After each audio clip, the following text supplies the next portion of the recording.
बाप की खिदमत करने वालियां नूं रब की अता फरमांदा है। अज बाप दे नाल नौजवान तबका नफरत, मां दे नाल प्यार ना। रब्बे सुल जलाल ने फरमाया बिल वालिदैनी ihसाना, फरमा खाली मां नाल नहीं या खाली बाप नाल नहीं, मां नाल भी प्यार करया कर, बाप नाल भी प्यार करया कर, दोवां नाल प्यार कर। जो दोवां नाल प्यार करेगा फिर तेरा इत्थे भी बेड़ा पार हो जाएगा, उत्थे भी बेड़ा पार हो जाएगा। हजरत सुलेमान पैगंबर अल्लाह दे नबी ने जिब्राइल अमीन आए, अर्ज की थी ऐ सुलेमान पैगंबर अल्लाह दा हुक्म है समंदर दे करीब चला जाऊं। हजरत सुलेमान पैगंबर समंदर दे करीब चले गए। रब्बे कायनात ने वही फरमाई सुलेमान पैगंबर एक बंदा है समंदर दे अंदर डूब जाए, एक बंदे नु समंदर दे अंदर लाओ। हजरत सुलेमान पैगंबर ने अपने वजीर हजरत आसफ बिन बरखिया जड़ा तखत बिलकीस दा लेके आया सी, आपने हुक्म फरमाया भी ये दे अंदर समंदर दे अंदर कूद जाओ, समंदर दे अंदर वड़ जाओ।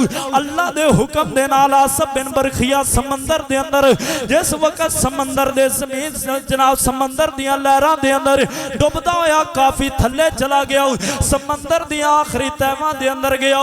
वेख्या एक बड़ा सोहना महल नजर पिया आंदा है, बड़ा सोहना ते खूबसूरत महल बनया होया।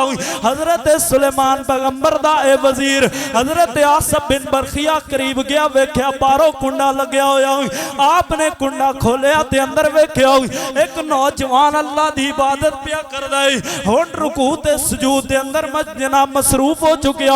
हजरत आसफ बिन बरखिया खड़े रहे, जिदों ने नमाज तो सलाम फेरे आप करीब चले गए। ओ कहन लगा जी तुहानू किन्ने इस जगह ते टोरिया है, मैं वेख्या इत्थे तां जनाब किसे दा सांस भी नहीं आ सकदा, किसे दी आवाज भी नहीं आ सकदी, इत्थे ते शैतान भी नहीं आ सकदा, तू किवें आया है? कहन लगा मेरे वल ना वेख, उत्ते वेख अल्लाह दा नबी पिया बुलाउंदा है, मैं आप नहीं आया, मैनू अल्लाह दे नबी भेजे। उन्हें क्या हुजूर लेके जाना है? फरमाया हाँ। कहन लगा हुजूर तुसी किवें ले जा सकदे हो? फरमाया जे मैं बिलकीस दा तखत अख झपकन तो पहले जनाब कई मुल्कों दूर ले आ सकना, तेरा जे कोठा भी लेके हजरत सुलेमान दी बारगाह च जा सकना, मैं लेके जाना है। आपने मुसलमान भाइयों उस बंदे दा महल पकड़िया ते आप उत्ते आ गए। हजरत सुलेमान पैगंबर आप दी बारगाह च आए ते आपने उस बंदे नू फरमाया हाँ भाई तेनू ये मर्तबा ते मकाम किवें मिलिया है, इस मर्तबे ते किवें पहुंचिया है? कहन लगा हुजूर मैं इस मर्तबे ते मैं पहुंचिया वा मेरे बुढ़े माँ बाप ने, मैं बड़ी खिदमत करदा रहा ना नबी ने माँ बाप।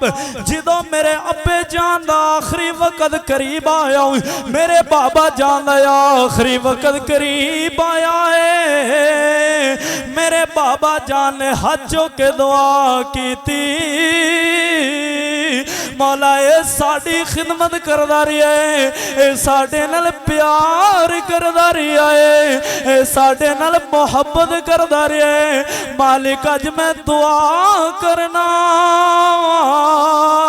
इनू शैतान दे शर तो महफूज कर, हर किस्म दी नजरे बद तो महफूज कर, हासदीन दे हसद तो महफूज कर लाई। कहंदे मैं अपने इबादत खाने दे अंदर अपने कमरे दे अंदर इबादत करना वा, मेरा महल पानी दे अंदर पै गया ते इस मकाम ते पहुंच गया वा। फरमाया खांदा की है? कहन लगा सोने सोने खाने आउंदे नहीं, सोने सोने फल आउंदे ने, मैं खा के अल्लाह दी इबादत करदा रहना। मेरे पाक सुलेमान पैगंबर ने फरमाया ओए लोगो सुन लो ए बंदे नू जो मिलिया है एदे बुढ़े अब्बे दी दुआ दा सदका मिलिया है,